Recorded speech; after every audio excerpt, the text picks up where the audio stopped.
सभी को पुनः मेरा प्यार भरा नमस्कार। शिवालिक स्कूल की ऑनलाइन वीडियो क्लास में आप सबका हार्दिक अभिनंदन स्वागत करता हूं। बेटा आप लोगों को क्लास 12th का सॉल्यूशन चैप्टर है केमिस्ट्री का रीड करा रहा था। अब उसी के साथ में क्या आता है, इसका सेकंड लेक्चर डिलीवर करते हैं। ठीक है, फर्स्ट लेक्चर के अंदर आप लोगों को कुछ बेसिक टर्म बताई, सॉल्यूशन के बारे में बताया, उसके बाद इसकी फॉर्मेशन बताई। अब अपने पास जो कंसंट्रेशन है सॉल्यूशन की, उसको टू टाइप से डिवाइड किया गया था। एक आपको गुणात्मक रूप बताया और दूसरा है आपका मात्रात्मक रूप। ठीक है, जो मात्रात्मक रूप है उसमें बेटा मैं 3 पॉइंट को एक साथ डिस्कस कर रहा हूँ। पहला लिखा मैंने कौन सा प्रतिशत लिख दिया गुड़िया? भार प्रतिशत। अच्छा, दूसरा अपने पास में कौन सा लिख दिया? आयतन प्रतिशत। तीसरा कौन सा लिख दिया? द्रव्यमान आयतन प्रतिशत। द्रव्यमान आयतन प्रतिशत, या आप प्रतिशत इसको और क्या बोल सकते हो? भार। आयतन प्रतिशत। ठीक है ना। इस तीनों को एक साथ रिप्रेजेंट करने के लिए मैंने क्या बोल दिया, वापस सुनिए। ठीक है, ये एक बर्तन है। ठीक है, इसी प्रकार से ये पुनः एक बर्तन ले लिया और एक बर्तन ये ले लिया। कितने बर्तन ले लिए? 3 3 बर्तन है। अब इस बर्तन के अंदर मैंने क्या डाल दिया बेटा? 100 ग्राम डाल दिया। परसेंट का मतलब कितना होता है? 100 ग्राम। 100 होता है। ठीक है, यहाँ पर भी मैंने 100। अब यहाँ वॉल्यूम है, आयतन है, तो ग्राम लिखूं या मिलीलीटर लिख दूं? मिलीलीटर।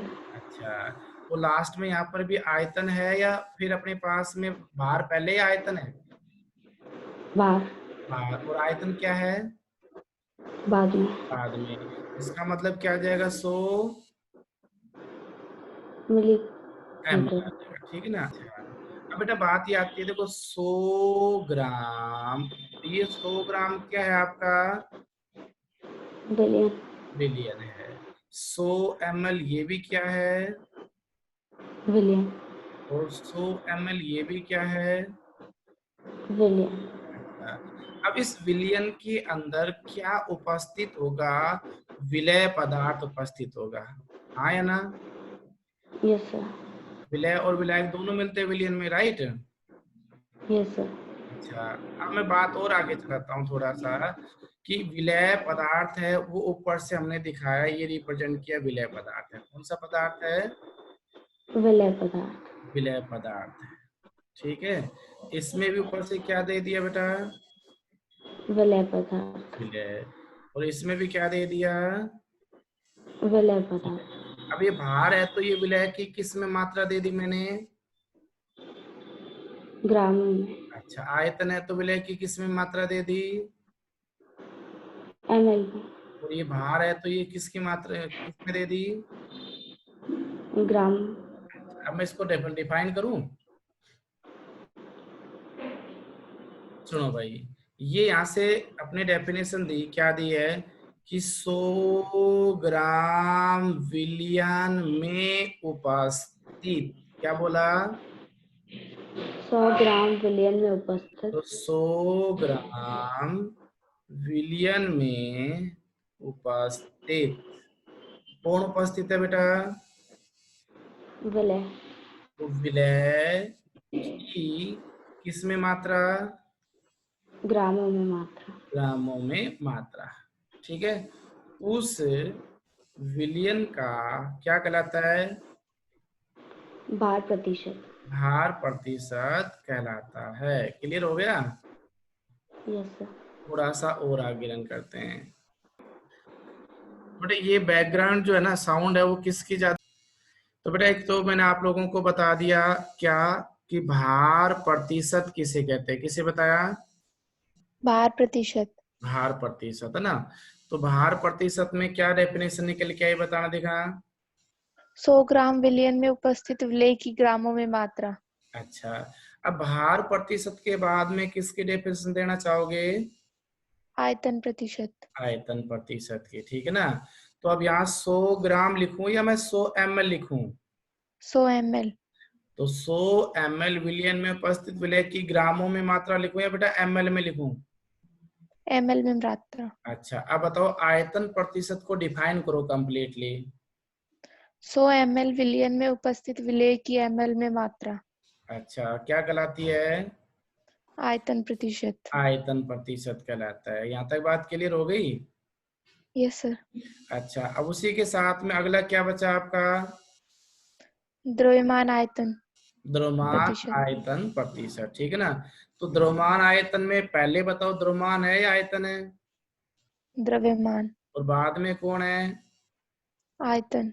इसका मतलब विलियन तो क्या करोगे, आयतन करोगे तो 100 ml सही है। Yes sir. अच्छा, और विलय की ml लिखो या वापस से ग्रामों में कर दूं? ग्रामों में। तो क्या डेफिनेशन बन गई? 100 ml विलयन में उपस्थित विलेय की ग्रामों में मात्रा। अच्छा, यहाँ से परिभाषा के बाद में आपको फॉर्मूला बताते चलो। ये आया बेटा, कौन सा प्रतिशत लिख दिया मैंने? भार प्रतिशत। भार प्रतिशत। अब देखो भार प्रतिशत है, इसका मतलब किसका भार? उसका भार बटे में किसका भार? भाई भारों का भार क्या निकालना आपको? प्रतिशत। प्रतिशत निकालना है। तो जब भारों का प्रतिशत निकालना है तो ऊपर भी भार नीचे भी भार और गुणा में। 100 अच्छा, अगर आपको ये कह दिया जाए गुड़िया कि आप विलय का भार प्रतिशत निकालो, किसका? विलेय का। तो ऊपर किसका भार आ जाएगा? विलेय का भार। और अपोन में टोटल किसका होगा? विलयन का भार। विलयन का भार। वापस से आपको ये कहा जाए कि आपको क्या निकालना है? भार प्रतिशत। तो ये बताओ भार प्रतिशत का मतलब किसका अनुपात रहेगा? भार का। गुणा में। 100 अच्छा, लेकिन नीचे हमेशा किसका भार आएगा? विलयन का। अगर मैं भार प्रतिशत किसका निकलवाता हूं विलायक। तो ऊपर क्या आएगा? विलायक का भार प्रतिशत। तो विलायक भार। का भार बटे में विलयन का भार। गुणा में 100 100। अच्छा, अब बेटा भार प्रतिशत की बजाय यहाँ पर क्या निकाला जाए? आयतन प्रतिशत। तो भार बटे भार आएगा या आयतन बटे आयतन आएगा? आयतन बटे आयतन। तो ऊपर किसका आयतन आ जाएगा? विलेय का। नीचे। विलयन का। ठीक है। और ऐसे अगर भार प्रतिशत विलायक का भार प्रतिशत के बजाय क्या निकाला जाए? आयतन प्रतिशत। तो ऊपर विलायक का क्या आएगा? आयतन। नीचे। विलयन का आयतन। यहाँ तक कोई दिक्कत है क्या? No sir. इस प्रकार से आप क्या निकाल सकते हो? भार प्रतिशत भार या प्रतिशत। भार या आयतन प्रतिशत। और अगर आपको ये कहा जाता है कि द्रव्यमान आयतन प्रतिशत निकालना है बेटा, क्या निकालना है? द्रव्यमान आयतन प्रतिशत। तो देखो मैं यहीं से अपने पास में कोशिश करो समझने की। तो ऊपर क्या है ये बताओ? सर पहले द्रव्यमान। अच्छा, और फिर नीचे क्या है बेटा? आयतन। आयतन। अब वो किसी का द्रव्यमान विलय का हो सकता है ना, यस सर। ये विलयन का आयतन हो सकता है। अब उसके बाद में प्रतिशत का मतलब कितना आएगा? मल्टीप्लाई में 100। मल्टीप्लाई 100। तो इस प्रकार से सभी फॉर्मूले क्रिएट कर सकते हो। Yes sir. तो निकालोगे ये सारे के सारे फॉर्मूले क्रिएट कर लोगे क्या? Yes sir. तो इस प्रकार से अब एक बात और बताता हूँ। अभी मैंने आपको कितने टॉपिक डिस्कस किए? 3 टॉपिक किए, राइट? Yes sir. अच्छा, जिसमें एक तो क्या कौन सा प्रतिशत है? भार प्रतिशत है ना। भार प्रतिशत। अच्छा, एक किया आपका कौन सा भैया? आयतन प्रतिशत। आयतन प्रतिशत। एक किया है कौन सा? द्रव्यमान आयतन प्रतिशत। अच्छा, अब सुनो मेरी बात है। इन सभी के बाद में मैं अगला पॉइंट जो क्या बोलना चाह रहा हूँ, लैंग्वेज पकड़ो। कि जिसमें भी आयतन वर्ड मिलेगा, जिसमें भी क्या मिलेगा, आयतन। वो सारी की सारी जो राशियां होती है वो ताप पर निर्भर करती है। किस पर डिपेंड करती है बेटा? ताप पर। और जिसमें भी आयतन वर्ड नहीं है, ताप से फ्री रहती है। ताप से क्या रहती है? फ्री। स्वतंत्र रहती। कहने वाले ताप में परिवर्तन करने पर इनके मान में किसी प्रकार का कोई परिवर्तन नहीं होता है, ठीक है। Yes sir. अच्छा, तो ये बोला मैंने अपने पास में जिसमें भी वॉल्यूम मिलेगा वो किस पर डिपेंड कर रहा है? टेम्परेचर पर डिपेंड कर रहा है, राइट?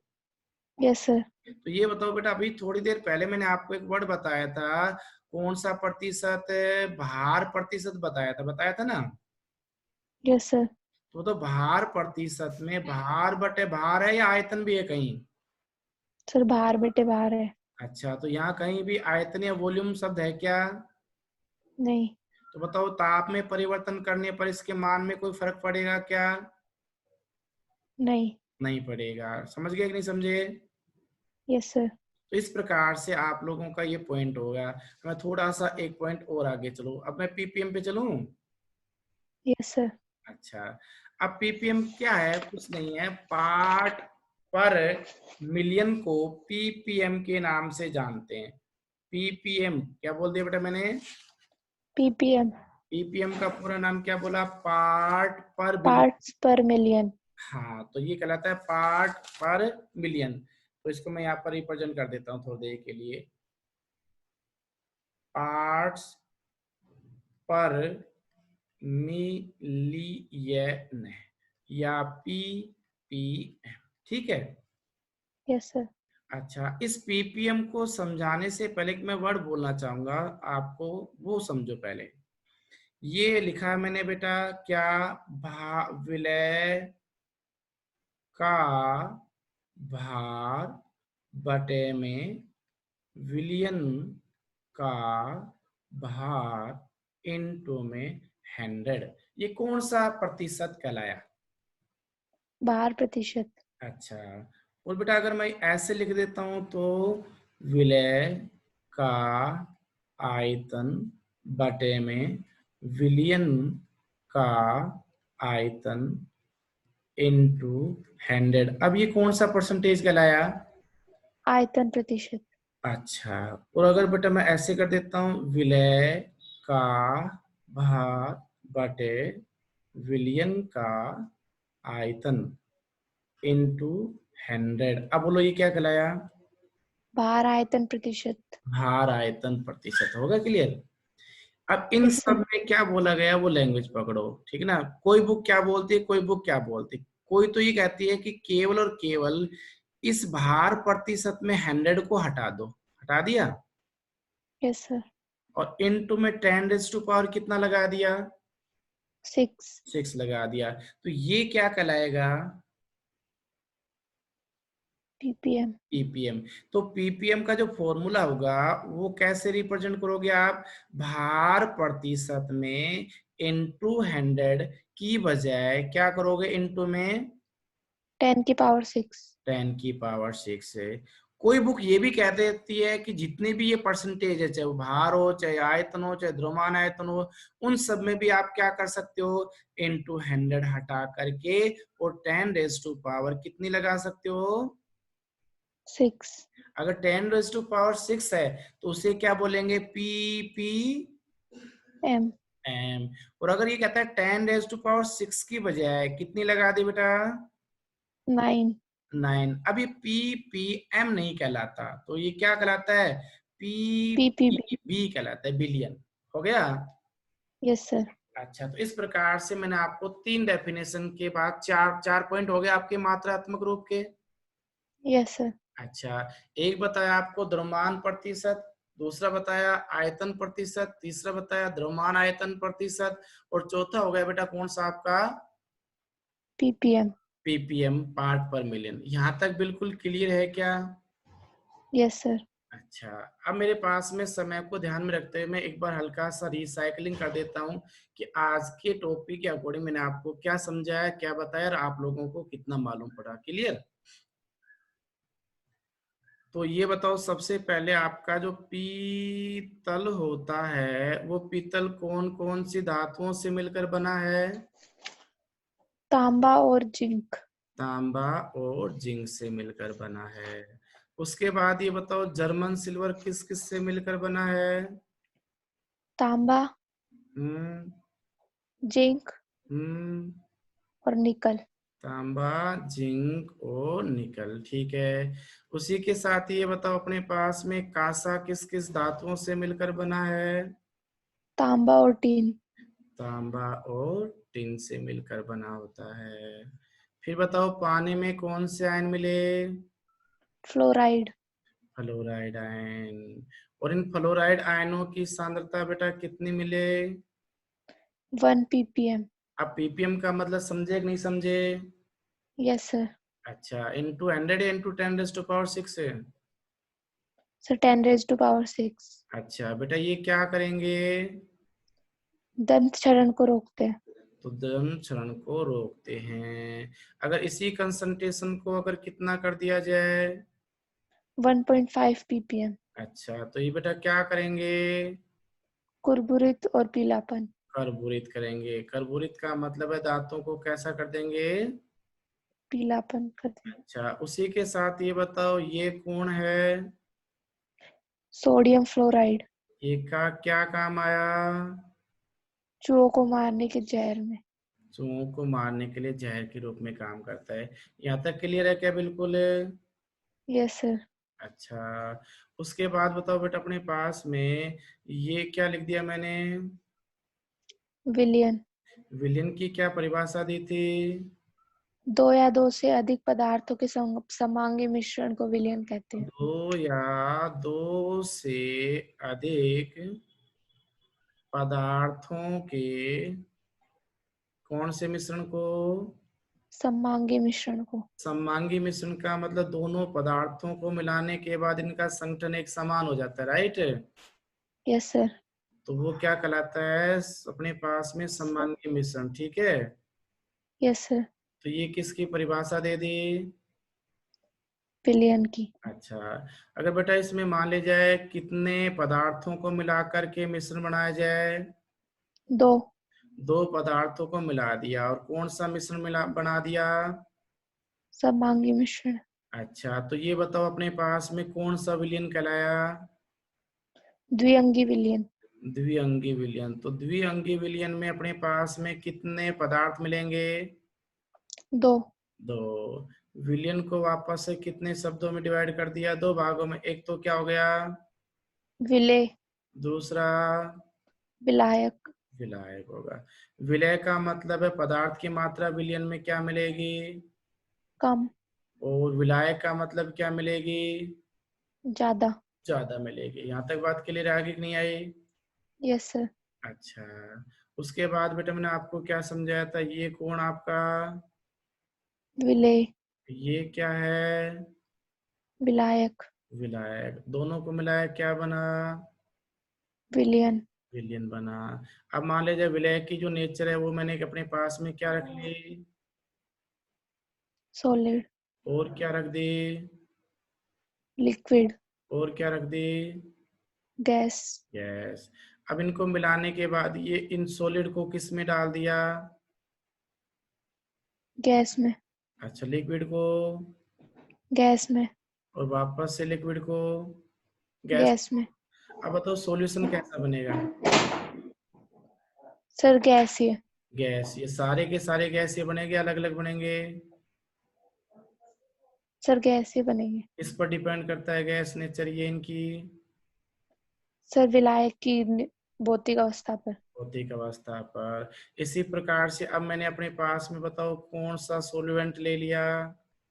लिक्विड. लिक्विड। सारे के सारे लिक्विड ले लिया। एक बार लिक्विड के साथ में क्या मिला दिया? सॉलिड. सॉलिड। फिर से क्या मिला दिया? लिक्विड. और फिर क्या मिलाया? गैस. लेकिन ये बताओ सॉल्यूशन कैसा बना? लिक्विड. दूसरा वाला भी कैसा बना? लिक्विड. तीसरा वाला भी कैसा बना? लिक्विड. इस पर डिपेंड किया? विलायक की भौतिक अवस्था पर. अच्छा, उसी के साथ में बेटा मैंने अपने पास में अब बताओ सॉल्वेंट कैसा ले लिया? सॉलिड. फिर कैसा ले लिया? सॉलिड. कैसा ले लिया? सॉलिड. अच्छा, लेकिन यहाँ पर सॉल्वेंट कैसा ले लिया? सॉलिड. और लिक्विड. लेकिन बस ये बताओ कि अपने पास सॉल्यूशन की फॉर्मेशन कैसी होगी? सॉलिड. सभी की अलग अलग? सर सभी की. सभी की। यहाँ तक बात क्लियर होगी कि नहीं होगी? Yes sir. अच्छा, उसके बाद में अगला टॉपिक आप लोगों को क्या समझाया था? विलयन का कौन से विलयन की? सांद्रता. तो सांद्रता को कितने पदों में रिप्रेजेंट किया बेटा? 2. कौन कौन सा बताया रूप? मात्रात्मक और गुणात्मक। गुणात्मक रूप है। गुणात्मक रूप और मात्रात्मक रूप। मात्रात्मक रूप। गुणात्मक रूप को कितने भागों में बांटा? 2। कौन कौन से? तनु विलयन और सांद्र विलयन। तनु विलयन और बेटा कौन सा? सांद्र विलयन। अच्छा, तनु विलयन का मतलब किसकी मात्रा बहुत ही कम मिलेगी? विलेय की। किसकी तुलना में? विलायक की तुलना में। अच्छा, और ज्यादा कम न मिलकर थोड़ी बहुत कम है तो क्या कहलाएगा? सांद्र विलयन। अच्छा, या इसकी मात्रा दोनों के लगभग बराबर है तो भी क्या कहलाएगा? सांद्र विलयन। अच्छा, अब दूसरा वर्गीकरण कौन सा पढ़ा था? मात्रात्मक रूप।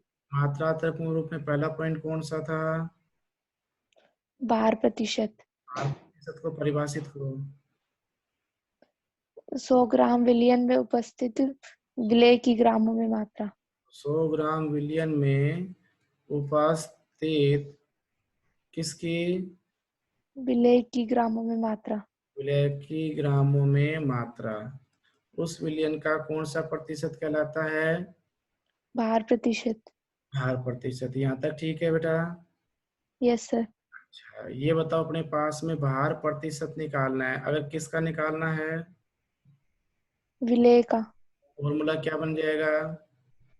विलेय का भार बटे विलयन का भार गुणा 100। विलय का भार बटे विलयन का भार इंटू में 100। तो विलय के भार प्रतिशत की बजाय यदि विलायक का निकालना है तो क्या करोगे? विलायक का भार बटे विलयन का भार। अच्छा, भार प्रतिशत के बाद में सेकंड पॉइंट आपको क्या बताया? आयतन प्रतिशत। आयतन प्रतिशत बताया, ठीक है ना? आयतन प्रतिशत को परिभाषित करो। 100 ml विलयन में उपस्थित विलेय की ml में मात्रा।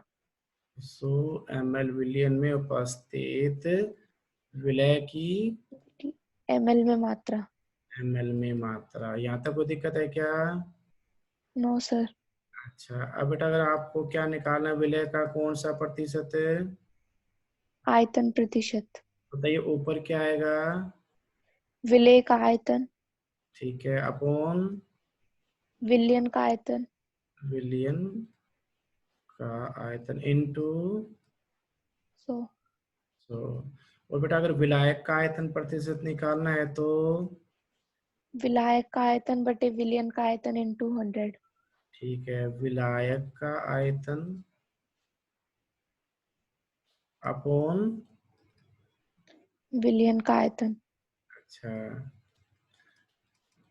इनटू में 100। 100। उसके बाद क्या था आपका? द्रव्यमान आयतन प्रतिशत था, राइट? Yes sir. अच्छा, तो इस द्रव्यमान आयतन प्रतिशत में अपने पास क्या बताया था? तीसरा पॉइंट है, द्रव्यमान आयतन परसेंटेज, राइट? Yes sir. परिभाषा में क्या आएगा बेटा? 100 100 ml विलयन में उपस्थित विलेय की ग्रामों में मात्रा। 100 ml विलयन में उपस्थित किसकी? विलेय की ग्रामों में मात्रा। ग्रामों में मात्रा, राइट? Yes sir. बेटा ऊपर किसकी मात्रा आ गई? विलेय की ग्रामों में मात्रा। विलय की ग्रामों में मात्रा, राइट? Yes sir. कौन? विलयन का आयतन। विलयन का आयतन। और परसेंटेज है तो बेटा इंटू में 100। कर लोगे? Yes sir. अच्छा, उसके बाद में आपको लास्ट बताया क्या? ppm। पीपीएम। जैसे मान लीजिए आपको अगर विलय का भार बटे में किसका? विलयन का भार। विलयन का भार, है ना? इनटू में अगर पीपीएम में करना है तो क्या करूं? 10 की पावर 6। अच्छा, नहीं बेटा, पीपीएम की बजाय अगर आपको पीपीबी में रिप्रेजेंट करना है तो 10 की पावर 9। 10 की पावर 9। यहाँ तक क्लियर हुआ कि नहीं हुआ? Yes sir. अच्छा, तो आज के लेक्चर में बेटा मैंने इतना ही बता पाया हूँ आपको, मैंने कंप्लीट रिपीट कर दिया स्टार्टिंग से लेकर के अब तक, ठीक है ना? अपन नेक्स्ट लेक्चर में क्या पढ़ेंगे? मोल फ्रैक्शन पढ़ेंगे, मोल बिन पढ़ेंगे, मोलरिटी पढ़ेंगे, उसी के साथ में मोलैलिटी पढ़ेंगे, ठीक है, और उसी के साथ Yes, sir. न्यूमेरिकल प्रॉब्लम को करेंगे। क्लियर? Yes, sir. अच्छा, तो आप लोगों को किसी को भी डाउट है तो आप 2-4 मिनट लैप्स बची हुई है वो शेयर कर सकता है कि सर मेरे को ये समझ में आया, ये नहीं आ पाया, ठीक ना? तो बिना किसी हेजिटेशन के